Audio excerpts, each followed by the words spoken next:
Well, how about it, y'all? This is Daniel Nicholson with Nicholson Farms, and welcome back to another beautiful day here in South Carolina. Spring is still flirting with us. Everything is green. The pastures are starting to grow. It is a little chilly today. I think it's about 60 to 65. Looks like it's going to be that way for the next day or so. We got a little bit of a north wind, which is fine with me. I love this weather. It's not hot for the animals. It's not cold for the animals. It's just right. You know, get out and do some work. Don't break a sweat. My kind of weather. But today I figured we'd get a little bit of an update on how our gilts are doing with our boar. They've been together for almost a week. Tomorrow will make a week. They've kind of settled in. I haven't really seen much breeding action. I don't know if the girls just haven't came in heat or I just haven't noticed it. But we're also going to do an update on our mama goats. They are 2 weeks away. Tomorrow will be 2 weeks away from kidding. So those girls are getting pretty big, getting some big old bags on them. We'll give an update on those here shortly.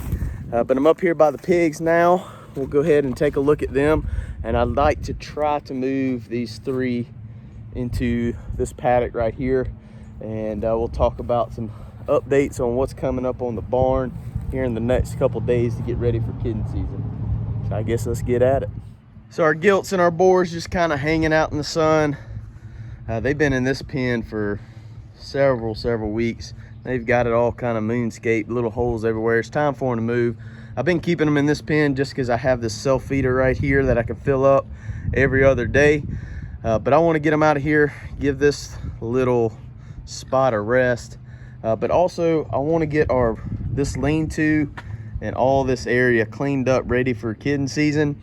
Whenever we got our butcher pigs back in September or August, September, whenever we did, I had those three locked in this area, and every day I was adding a little bit of hay on the manure pile. That was mainly it back there, just to keep the odor down. But we also wanted to kind of create some compost. So this has just kind of been sitting here. I haven't really been adding anything on it just because I had this gate open where the pigs could go out in this little yard. But before kidding season, I definitely want to get this cleaned out, get this gate back up and ready to go, so the mama goats have a place to come in, get out of the weather, have kids in the barn. We also have this bay right here where I had pigs in here for a little while. They dug a hole back there and it kind of holds a little bit of water. So gonna be addressing that in the next couple days. And also we've got this bay over here that's got some of the hog wire and everything like that. But this is an area, especially this little catch pen in front of this barn, that's always just kind of stayed muddy, wet, and nasty just because it's so much animal traffic through here. We had the pigs in here this past summer, late summer, fall. They rooted it up, and then it started raining this winter. Just it stayed wet. And we're gonna be doing something in the next video, possibly the next video, it might be the one after that, where we're gonna be trying to, I guess, get all this a little bit more suitable for animals to walk through, for me to walk through and all that stuff. The plan is I'm going to be borrowing a tractor with a front end loader. We're going to be kind of cleaning all this out, including this lean-to where the pigs were at. And we're going to be scooping all that up, piling it up so it can compost even more. And then we're going to be grabbing some wood chips from our recycling center here in Newberry. It's free to go up there on Saturday mornings and get a load of wood chips. So we're going to be trying to do that. We're going to get a whole trailer load, as much as we can fit on the trailer, bringing it back, spreading it out in all three of these bays of this barn in this yard right here. And hopefully that's going to cut down on some mud, especially when we have all these little baby goats on the ground. Hopefully they're not going to have to walk through mud or anything nasty. And also eventually we'll be able to pull those wood chips out, pile them up as compost, or either take them from here straight to the garden, because the goats and the pigs or whatever's in here is going to be pooping and peeing on it. That wood chip is just going to kind of hold all that nutrients in the wood, and then we can spread it on the garden and get a little bit of a benefit out of it. But like I said, that's probably going to be our next video. So we're going to get these pigs moved today so I can start tearing down this fence right here, close up that gate over there, and start the process of getting all this cleaned up, because I can't fit a tractor under that lean-to right there. I'm gonna have to shovel it or pitchfork it into wheelbarrows and get it where I can get it with the tractor. So that's gonna be fun. I'm sure y'all not gonna want to watch that, so I'll do all that off camera, hopefully before Saturday when we get the wood chips. If not, it might be a project a little bit every afternoon next week. We'll see how it goes. But first on the agenda, let's get these pigs moved. I'm gonna unhook the wire to their fence right here because it's tied into this fence. I want to get all the wires tight. I need to raise the wires over there just a bit so they can't step over it. I need to make a new wire gate and all that stuff, and then dump out their water and get them moved on over. Hopefully this will start drying up some. I know around this water tub's probably not, because pigs are pretty good at digging a hole and packing it down when they lay in it, and it just holds water forever. But one of my biggest worries about having pigs while I have baby goats, I've never had it happen, never really heard of it happening, but I just know how pigs are. I'd hate for a little baby goat to get into this pen with the pigs, not be able to get out, and basically the pigs eat it. And so I definitely want to get them moved over to another spot and let all this dry up as well. Give a break to this white oak tree back here. I don't want to kill that thing, so we're going to move the pigs on, give that ground a good bit of a rest. So I'm going to go ahead and start tightening up fence, moving some wire, and then we'll see if we can get these jokers moved this afternoon.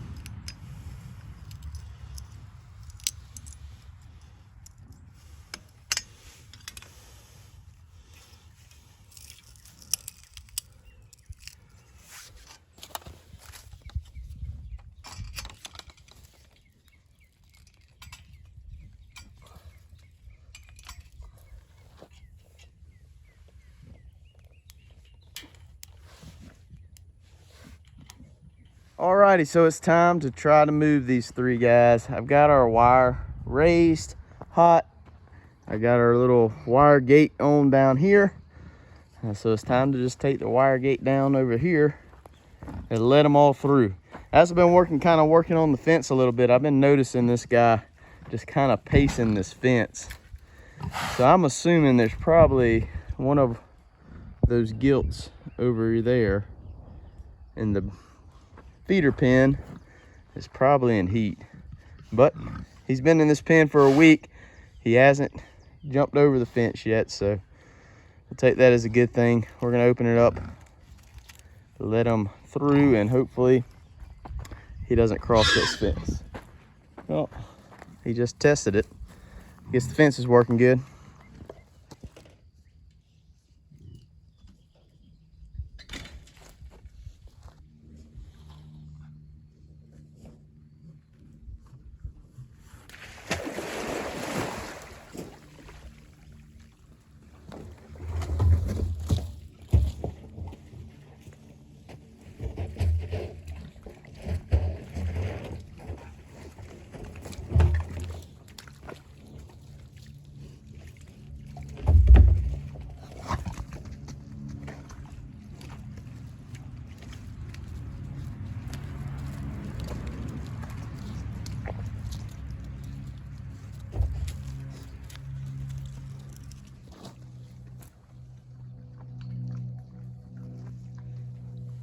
Well, that wasn't so bad. Get these guys some water, filling up, and throw them some feed, and this will be a successful move.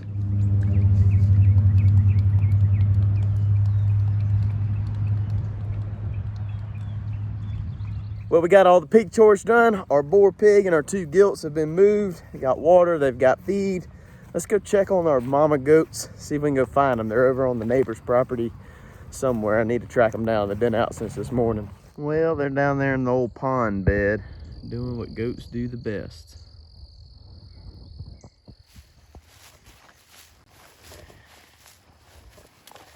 Okay, number 13. She's about the widest goat we've got. She got real big like this last year, but only had one. You need to have two this year, girl. I think she might this year. So all the goats are down here in this old pond bed. This is an old pond that the dam busted on probably about 10 years ago now, close to 10 years at least. It's got a bunch of willow trees growing up in it. A lot of pokeberry and things like that grow up in it during the winter. During the summer. The goats are down here just grazing. But they've been out all day, so their bellies are full. And they're looking pretty fat right now. I don't know if it's because all the babies in them or if they're just slap full. They've been grazing all day. But most of them's looking pretty good. We do have a couple that's got some runny rear ends. But I really equate that to letting them out on this pasture for the past week. They just having all this green grass to eat. I think it's got their stomachs messed up a little bit, just a couple of them. But we are only 2 weeks and 1 day away from kidding season. So I'll probably let these goats out here like this for another week, maybe a little bit longer. But as we get a couple days from kidding season, I'm gonna lock them up because I don't want anybody sneaking off and having babies out here and not coming up at night and me not realizing it or something like that. But we've got some nannies with some full bags, a lot of big bellies. We're just gonna have to wait and see how many babies hit the ground. I think it's gonna be somewhere between, I say 35 or 40 babies is what we're expecting out of these 34 does. But I think there's 11 doelings in this group. So I'm not expecting all of them to be bred at all. So we'll see how it goes. But as you can see, we've got some bellies. So looking forward to kidding season. Kidding season is one of my favorite times of the year. It's very busy, very hectic. You want to be there as much as possible, but you still have other things to do. So you can't be there all the time. And the way we're raising goats, we really want to transition into where we don't have to be there. We don't have to assist. We want these nannies to do it on their own. We need to be calling the nannies that can't do it on their own. I know we've got one doe for sure that we're probably going to have to help just because she has bigger teats. Should have culled her this year, but we went ahead and held on to her for one more year. We'll be culling her out. But for the most part, everybody else should be good. We shouldn't have to assist anybody. Hopefully, if these doelings or any of these doelings, I know a couple of them are bred, but if any of those are pregnant, hopefully they can have their kids by themselves. We're not going to have to assist by pulling or anything like that. I've never really had to assist too much with goats.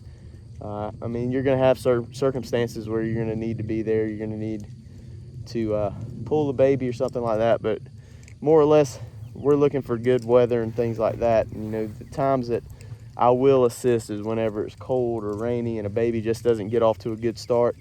That's typically whenever I step in. But like I said, we want them to do it on their own. We want kind of a feral goat, I guess. We want kind of hands off. Don't have to worm, don't have to trim feet, don't have to assist with the birthing process is where we're trying to get to. But these girls are just out here living their best life. This is what a goat needs, grown up pasture. I wish we could find more of it for them. So maybe one day. What about you, sheepy girl?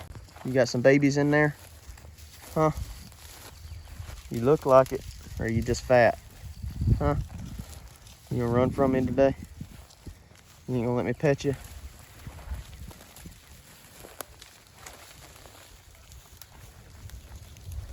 So this is the time that you're really able to tell who's bred and who's not. For a mature nanny, about 3 to 4 weeks before they kid, they're gonna start filling up a bag. A doeling, they're gonna kind of wait till the last minute, but looking at all the doelings right here, there's a couple that I can start seeing some teats hanging lower. So I think we do have a couple of them bred. They typically wait till about 2 weeks or so to really start dropping a bag. So we're just kind of monitoring it, kind of guess who's bred or who's not. In a couple weeks for sure, we'll be able to tell. We did leave our bucks in for an extra month this year. We started with our 2 bucks. We put our 1 Kiko buck in with our mature does, and we put our newer Kiko buck in with our doelings. And then whenever we pulled our older Kiko buck out after 1 month, we left Clyde, our younger one, in for an extra month just to make sure everybody was covered, because our buck Clyde, our older one, he had a little issue with his testicles last summer, if any of y'all remember, where he had a pretty serious injury to him. So we didn't know how fertile he was going to be, so we didn't want to risk it.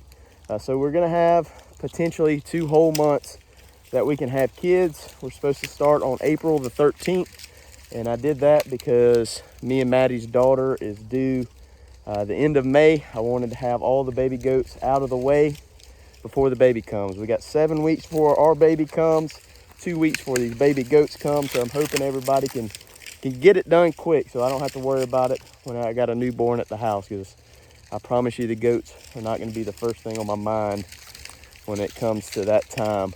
But potentially we could go on to June, I think the 6th, on with our kidding. We should be completely done. The bucks were pulled out 150 days later, was I think June 6th. So we'll just have to wait and see. As far as the pigs, I forgot to mention earlier, we started breeding last week with those pigs. We should have babies July, the end of July sometime. Pigs are pregnant for 3 months, 3 weeks, 3 days is what they say. So should be a lot of babies this summer, but definitely looking forward to the baby goats. So kind of just for a reference of where we are on the property, my parents' house is right there. That's the front pasture. The pigs are up here by those trees. This pasture right here is probably about 15 acres that the goats have access to. We're standing in the old pond bed now, and this creek over the past couple years since the dam busted has kind of just worn through here. And for the most part, I've never really had an issue with the goats crossing this. I know they've never crossed it here in this area. I mean, they could if they wanted to. But I've had them cross up here. The creek kind of just goes through there. It actually splits off around this big hill over here. But we'll walk down to the dam. I'll show you how this thing blew out a couple years ago. That pokeberry is already coming out. That's what this stuff is. We call it pokeberry around here. I'm not exactly sure exactly. There's a scientific term for it. But this whole pond bed will be covered in it. And the goats for sure are not going to cross that creek when they have all this food, and you got all that fescue and ryegrass and Bermuda and all that stuff growing on that hill over there. So this is where the pond dam busted out. I imagine back in the day, you can kind of see the creek run. This used to be a pretty deep pond, but you can see how tall this is right here. Compared to the pond dam, it was probably only about 3.5, 4 feet out here whenever it still had water in it before the pond dam busted. But it's on the side of a big hill. The farmers had cows on here. All that erosion over the years from the cows. I'm sure there's been cows on this pasture long before the people that own it now. But over the years, it just kind of, there's a bunch of sediment filled in. The cows walking across the pond dam got weak. And we had, I think it was Hurricane Matthew actually, came through and got a big rain. The old spillway or emergency spillway ran through there. But got a big rain, Hurricane Matthew, and out went the dam. I remember we were supposed to go duck hunting. There's a swamp back in the woods over here. We were supposed to go duck hunting one morning. We walked back there and we could not even get to the duck hole because there was so much water after this pond dam busted out. Well, I'm trying to get some footage of the goats and talk about them and kind of look at their pregnant bellies, but they're not too interested in hanging around with me. Every time I kind of get them in the middle of them, they start moving on off. I guess they got some business to attend to with all this grass. Ain't worried about me today. So since the goats don't really want to participate this afternoon, I've still got some other chores to do this afternoon. I'm gonna go ahead and wrap this video up. I really appreciate you hanging out with us while we're moving our pigs, checking up on the does. It's gonna be 2 short weeks before we got some kids on the ground. Hopefully everything's gonna go smooth. We're gonna have a bunch of healthy mamas and healthy babies. We'll just have to wait and see. You never know till it gets here. If you haven't already, hit that subscribe button so you don't miss any of the birthing action or anything like that. We're going to be trying to capture as much as we can. Hopefully we'll get some births on camera this year and all that good stuff, and we'll show you the babies as they come. But I really appreciate you hanging out with us. Like I said, if you haven't hit that subscribe button, hit hit the notification bell, leave us a comment, and we'll see y'all on the next one.